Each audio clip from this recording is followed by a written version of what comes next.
Welcome to those who come to hear my tales. Tonight we go to the land of corn, sliced bread, and state fairs. Off to the state of Iowa to discover what monsters hide in that land. This cryptid that stars in tonight's story has haunted the area beginning in the 1900s. And after a long absence, it has finally returned. A creature that prefers the dark of night, but does not like to keep his feet on the ground. Tonight, we discover the Van Meter monster. Before we get started, I have a small thing to ask. Like, follow, and subscribe. And do not forget to ring the bell overhead. It really does help the channel to grow. Now, on with the story. Van Meter monster. The story started in 1903, September of that year. Many people with fine reputations witnessed the creature, although the most frightening ones would come face to face. It was seen jumping from roof to roof, where it absorbed the town. Many people have described this creature differently, but I know what it looked like. My family had long lived in this town. Great-grandfather even viewed the creature firsthand.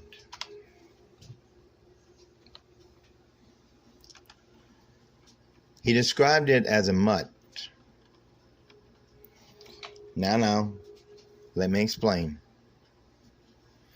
A mutt is two or many unknown breeds found in the DNA of one dog. And just like a dog mutt, this creature is a hybrid. It stood as tall as a man, if not taller. It walked like a man, was covered in black and thick fur, large leather wings on his back, and a single horn on his forehead.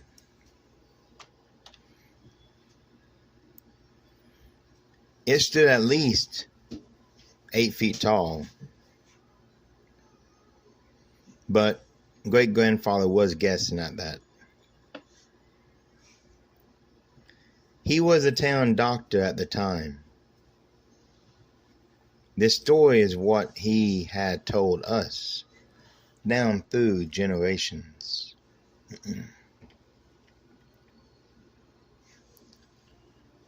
My name is Dr. Alcott, and I was witness to some strange events. I was sleeping in a room at my office after an unfortunate and busy day. Around 1 a.m., I was awakened by a bright light shining in my face. I woke and ran outside, gun in hand. What I saw would haunt the town for a week, in my dreams until death. It was a large man-like creature, with horns on his head and leather wings on his back. It sounded like scraping metal when it moved. It turned a bat-like head toward me as it looked down. I raised my gun up to sight. It only tilted its head at me.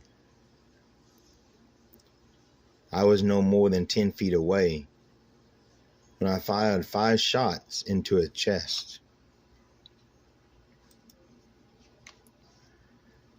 A light came from the horn in its forehead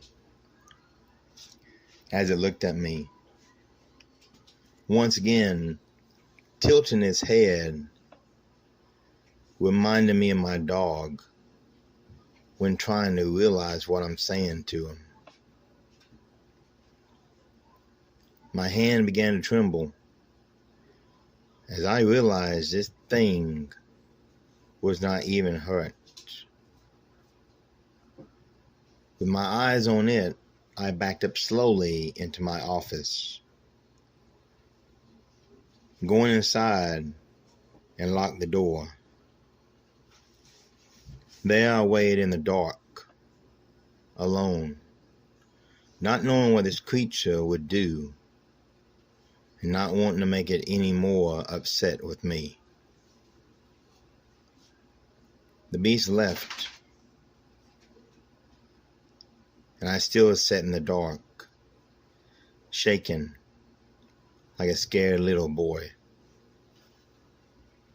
The next few nights, more witnessed the creature.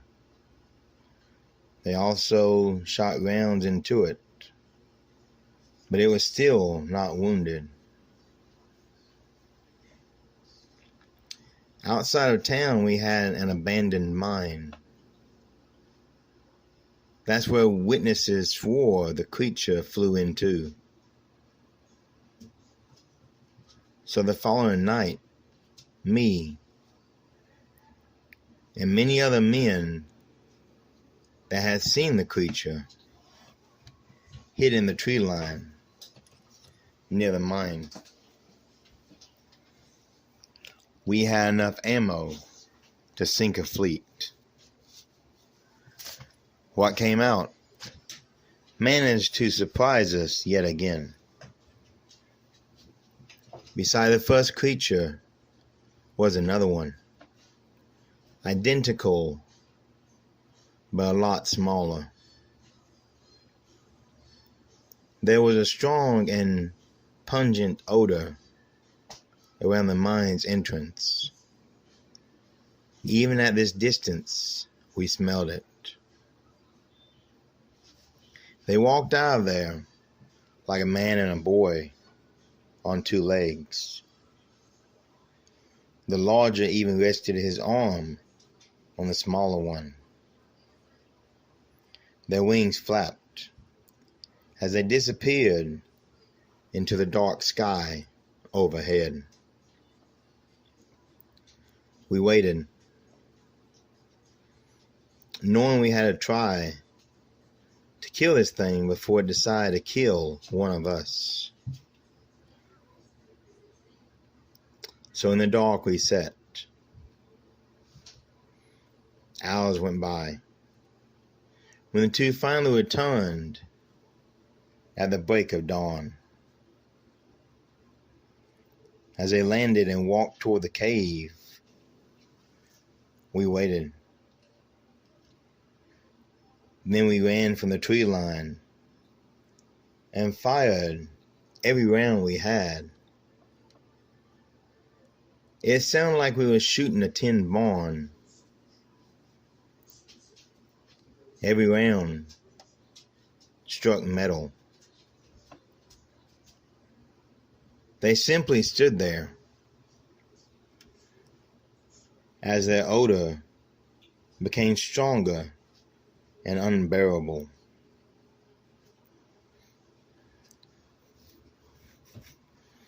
As a doctor, I've seen and smelled some really bad things. It was nothing compared to what I smell now. The odor was making us all gag.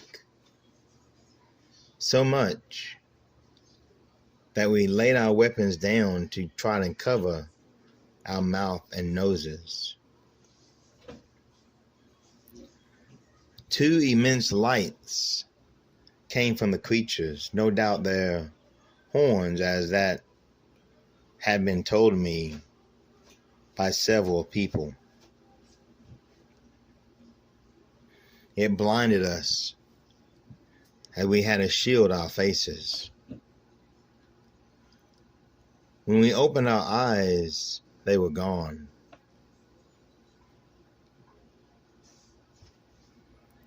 An educated guest told us they were hiding in the dark cave. A volunteer stayed and watched through the day, while the rest of us gathered dynamite, lumber, and tools.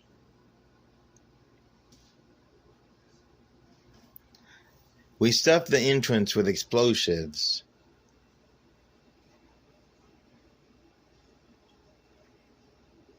lit the long fuses, and got out of there. The mouth of the cave crumbled, spitting dust and ash up into the air. When the smoke cleared, we used lumber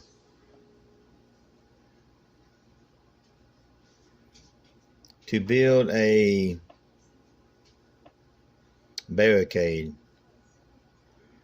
across the fallen cave way. These things, if they survived, would no doubt be upset. And even though they've never attacked a living person, after this, they might. And we simply could not hurt them.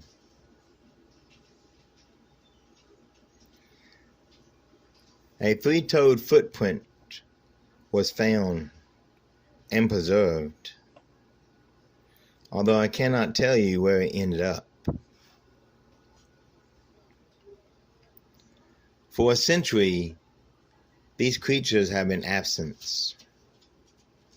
Then years ago, one resurfaced.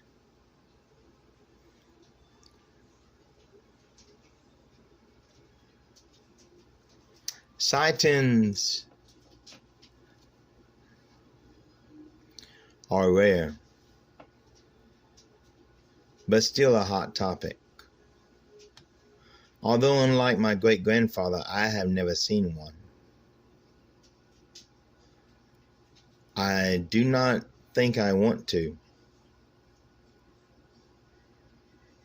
For the threat of an unknown creature living here is enough reason for most of us to be armed.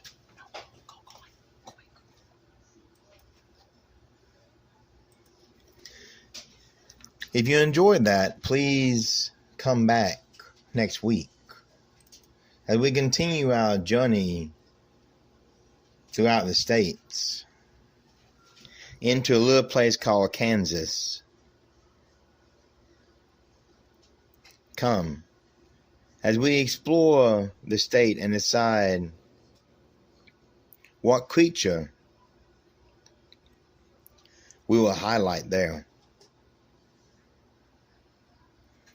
As always, beware of those that hide in the Shadowlands.